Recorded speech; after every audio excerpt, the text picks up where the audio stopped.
Hello everyone, how are you doing? This is MD Tech here with another quick tutorial. In today's tutorial, I'm going to show you guys how to go about turning off sounds on the Facebook app.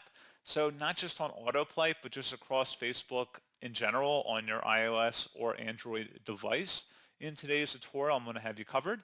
And without further ado, let's go ahead and jump right into it. So all you have to do is open up the Facebook app and select your profile icon in the top right. And then you want to go down and select where it says settings and privacy, and then select the settings button. Underneath preferences, scroll down and you want to select media.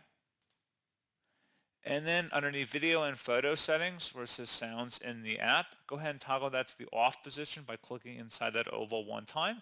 And there you go, very simple as that. If you want to turn sound back on, just toggle it to the right. But that's all you have to do.